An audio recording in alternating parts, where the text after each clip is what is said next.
All right, we are live. We have Josiah here. Welcome, Josiah. How's it going today? Pretty good. It is Friday, I think, right? It's Friday. I lose track of the days. But yeah, it's definitely Friday. Yeah. Dude, I have cashews. I don't know if you ever eat cashews, but they are so good. Just No, random topic. that's awesome. I've been munching on pistachios recently. They're delicious, but there's a little more work required. Good point. I think I might hire a VA to deshell them for me. That's funny. Slows you down a little bit too. Yes, it does. Yeah, dude. Virtual assistant hired 4 things last night. She spent like $400. Feels good. Whoa. Okay. Tell me about it. How did you set I that up? shoot. We should talk about this on your stream because that's literally your topic for that.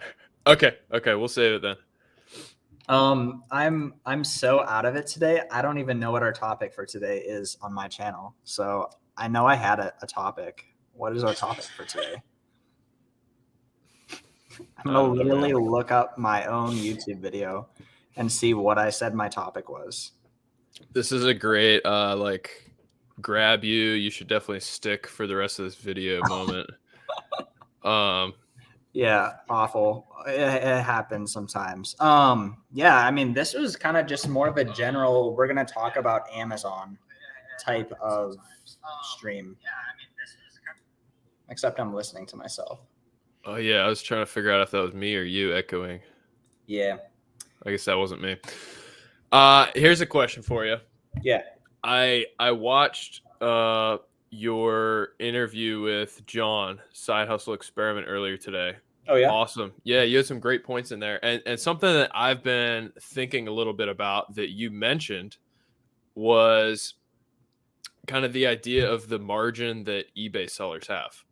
I think you gave an example of a like a Walkman or something like that. Somebody picks up from a garage sale for $5. They sell it on eBay, and their margin is ridiculous. Maybe they sell it for $100, and so most eBay sellers are super happy with that because their cost of goods are so low. When they're doing thrift stores, garage sales, maybe estate sale cleanups, things like that, their cost of goods are so low and their margins are so high. And I sold on eBay semi full time for a while. You did as well. The margins are much, much higher. And in general, the stuff you get is going to be one-offs. And so it kind of trade-offs there. But with that, the point you were making in that video with John was the opportunity for people like us doing eBay to Amazon flips is there's kind of more room for negotiation, and both parties can leave the sale really, really satisfied and happy. You can buy that Walkman from the eBay seller for $100, and he's super happy. He just made, I don't know, maybe $75 or $80 after fees and shipping off a $5 cost of goods. That's ridiculous ROI. Yeah. And then you can turn around and sell that brand new and packaged for a couple hundred more. And so you can make 100% ROI, and he can make like 1,000% ROI. Everybody's happy. And you can't really get those situations when you're purchasing from Walmart or Target or something like that. Now, the con to that is it's going to be a little bit more one-offs. You can go deeper on a product if you do a traditional retailer. But you got any other thoughts on that kind of idea? The other side of that is that there's 2 things there, because there are some eBay sellers who are like, sweet, 1,000% ROI. I'm happy. It's okay that I'm like 20-30% lower than what the market value on eBay is. Like, sure, whatever, I'll accept that offer. Fine.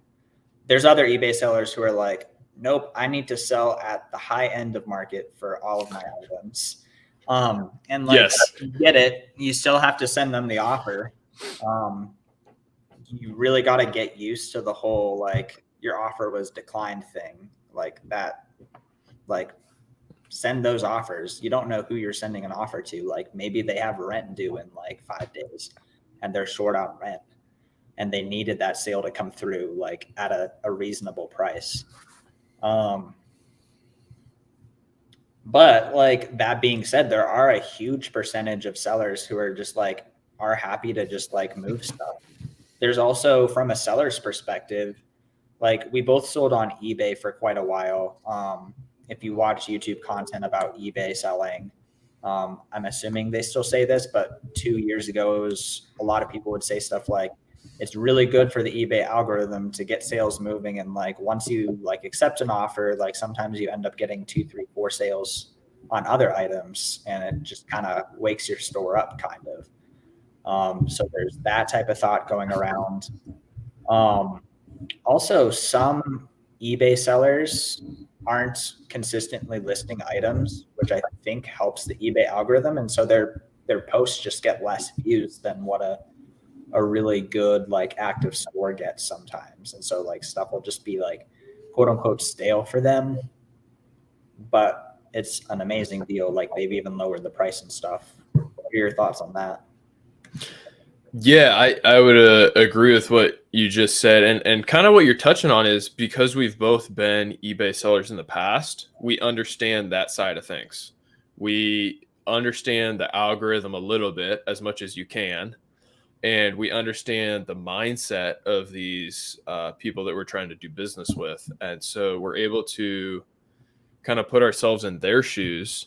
And yeah, they might not have best offer enabled on this particular item, but if somebody messaged me and said, I will buy all 10 units that you have if you give me a discount, usually as an eBay seller in the past, I got messages like that. And I would usually take it pretty seriously and be like, okay, so I could get a little less ROI, but I can move all 10 of these units right now today. And that's usually an offer I would jump on. And most sellers I contact with that same proposition today as the buyer, they usually respond and we usually work something out, which is really cool. I had another thought. Go ahead. I can't remember. I do want to jump on the point, like from a buyer's perspective, we're like, oh, like we're sending such a low offer. Like, is that even fair to them? There's a couple things to think about from the other perspective. Number one, if you buy all 10 units, if they were going to have to sit there and like walk to their inventory space, package the thing, print out a label, make a UPS pickup or USPS pickup, or go to the freaking post office for all 10 of those purchases. Yeah. And they were going to have to pay for shipping for all 10 of those items. Even you coming in at like, in some cases, depending on shipping, like coming in much lower, they actually make more money sometimes because of the shipping. Like if it's an expensive item to ship one of them, but you can ship all of them in bulk, that can save them a lot of money. And so like, why not take the difference there? And the time savings, goodness, like an eBay seller, know from personal experience, like you really have to be like on the hunt all the time, getting more inventory, and listing takes a long time and shipping takes a long time. Not all eBay sellers, but obviously there's a spectrum there of like how good they are at all the processes, but shipping 10 items is in one go is just so much better, so much easier. So it's definitely a value add to them. 100%. Definitely. Yeah, that's a really good point on the shipping. I had one seller that I purchased from in the last 6 months, and it was a slightly larger product. And at this point, I regret purchasing so many. Super slow. Oh, no. Yeah. They'll be sitting there for a while. And I've gotten a couple returns, huge box. And I bought so many that they went to the prep center, but I'm pretty sure she palletized them and sent a pallet to the prep center. Cause then I got she asked me like, do you have a dock to accept pallets? Do you have a forklift? And I was like, I don't know. So I contact the prep center. They're like, we can accept pallets, but we don't have a forklift yet. They're gonna have to bring a lift gate, and then some freight company contact. Yeah, I think she palletized them. Some eBay stuff, which is That's really, surprising. really fascinating. It was a pretty small eBay store. I want to say less than 50 feedback, maybe only 10 items in the store. So maybe she had experience palletizing and doing freight stuff from some other business or something, but that was kind of unexpected. Like, what on earth? Why do you know how to palletize stuff when you have 50 feedback on eBay? That's Yeah, weird. yeah, and I've done it before. It was kind of a steep learning curve, and I figured it out and put the time in to figure it out because it was lucrative in that moment. But yeah, I don't know. Maybe she made a lot of money off that transaction. I'm not really making a lot of money off it. I just want to get rid of them at this point. Yeah, But, yeah. hey. That's another whole part of the situation. Sometimes items are slower or riskier, or like these eBay sellers like paid up for these items, and they're like, all right, like hope I get out. And someone like, yep, you can get out with 70 profit. Like, you gonna take it? Yeah. Think about it this way. Say, take your slowest ASIN right now that's just dead. Say you Right. have 25 units sitting at the FBA warehouse. Someone contacts you and goes, I'll buy all 20 of those units if you give me 30% off. Would you do it, Seth? Yes. Yeah. Especially my stuff that I sent in like 5+ months ago. Like, if there's any of those left, I'm just like, please give me buy cost back. I have so many better things to purchase with this money. Absolutely. Yeah.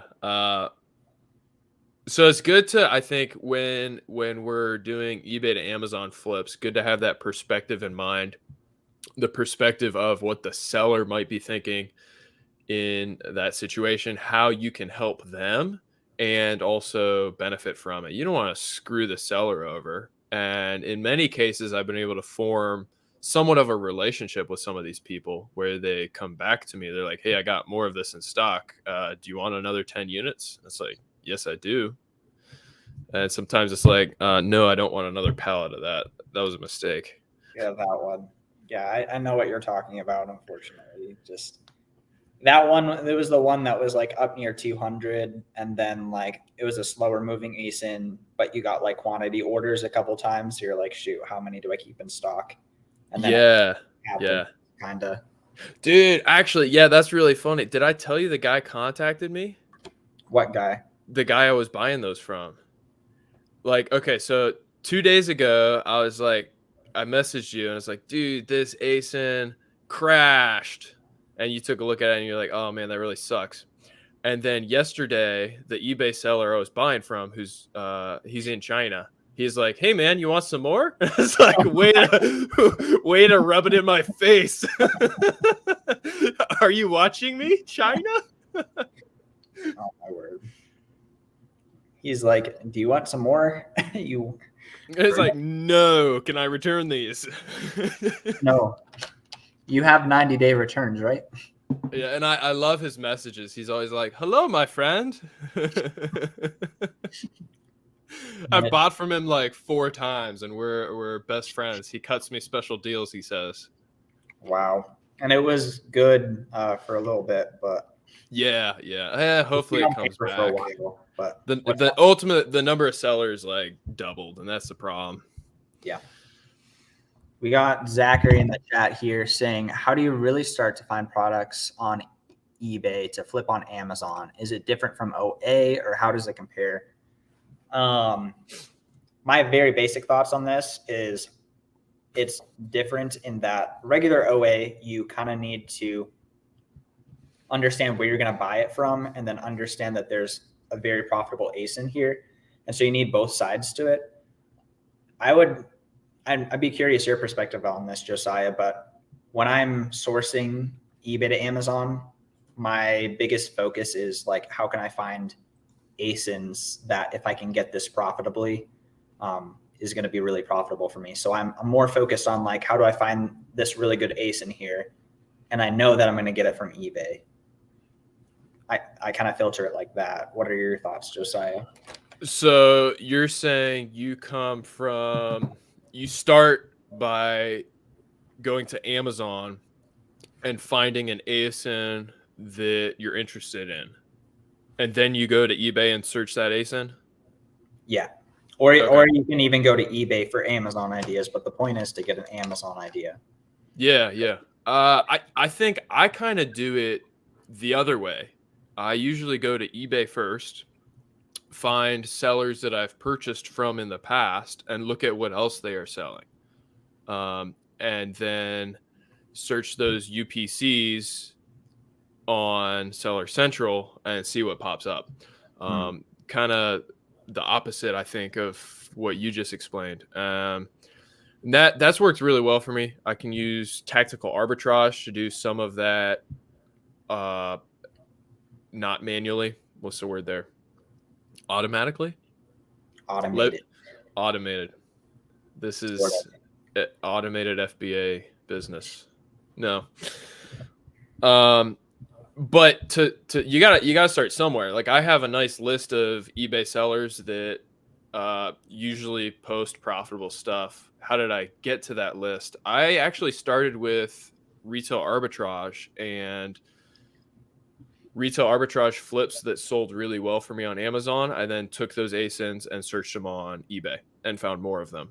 And then sellers I bought those from, I looked at what else they were selling on eBay. So that's my answer. Yeah, that's a good point. Yeah, it's easier if you already have like a base of items to like think about and give you ideas, but like literally just like think of like an electronics brand or like an office product brand or like a health and beauty brand and like go search sold listings on eBay for that and like see if there's Amazon listings for it. You can look at different model numbers. There's just a lot of different ways that you can go about finding stuff. The point is to I guess for me, the point is to find an Amazon ASIN that looks like it's going to be profitable.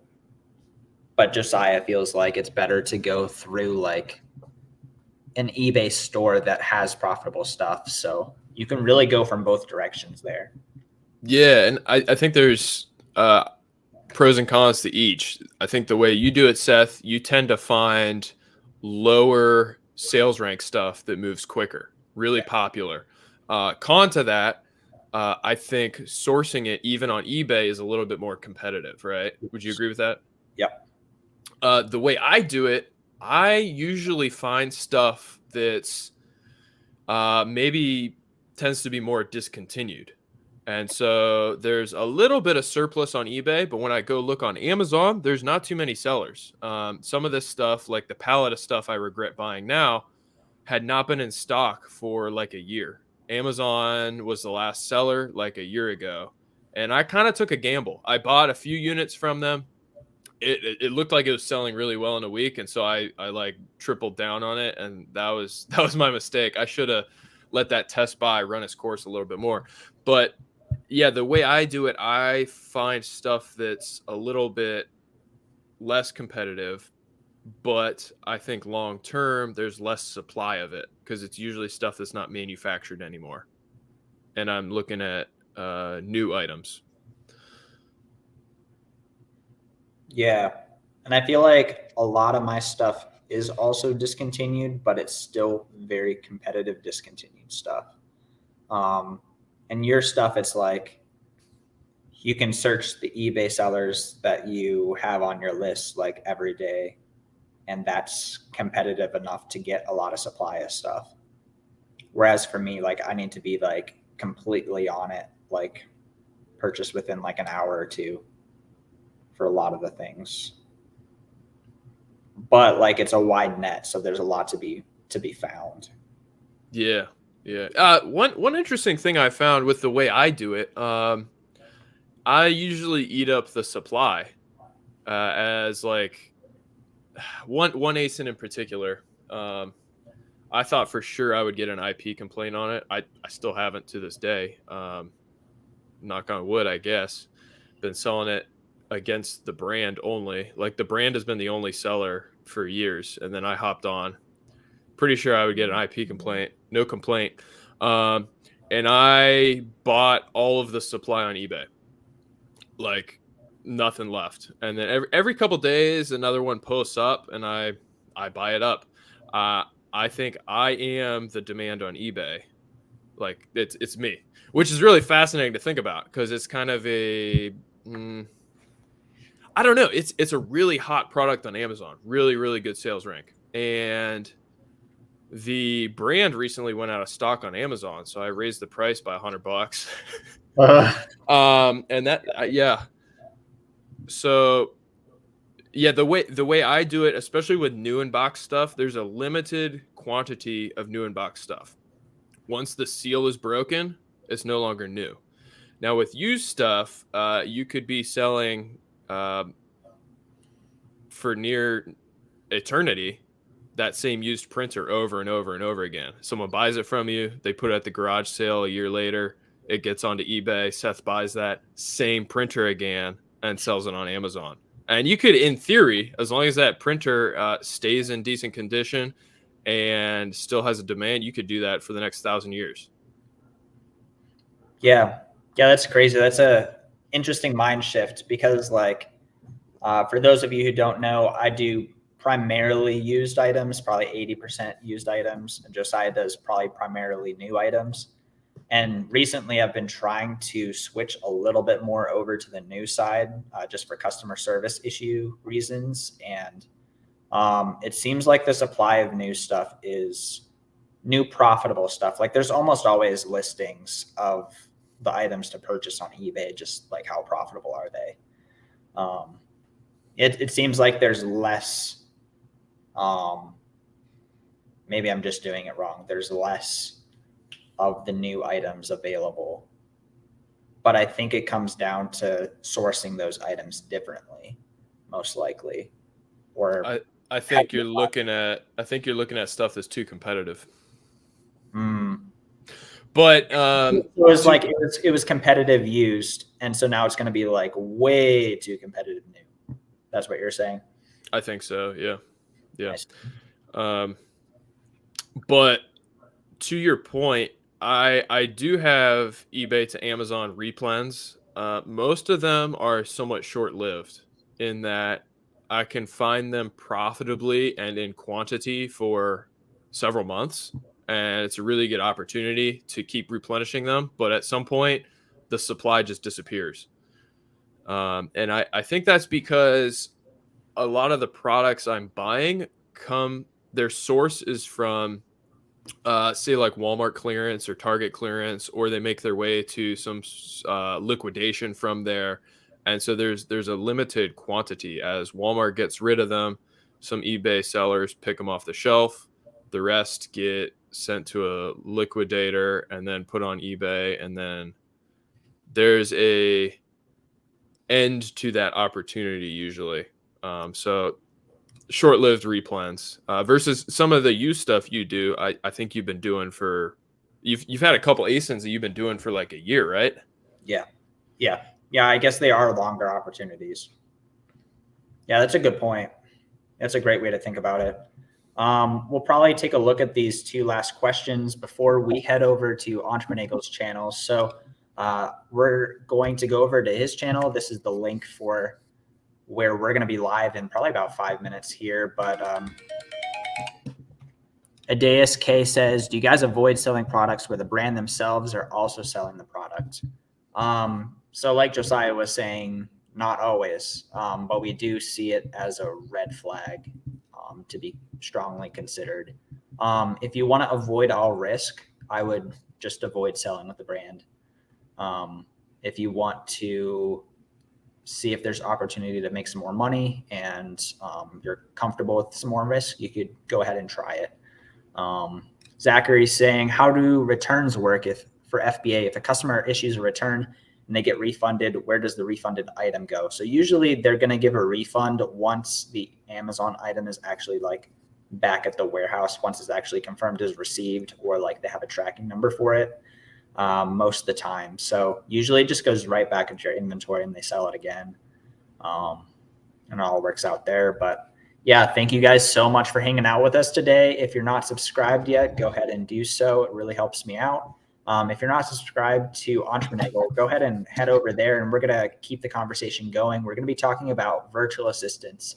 And we were going to get started with that conversation at the beginning of this, but I remembered that it was the topic for his live stream. So we will see you there. Goodbye. See ya.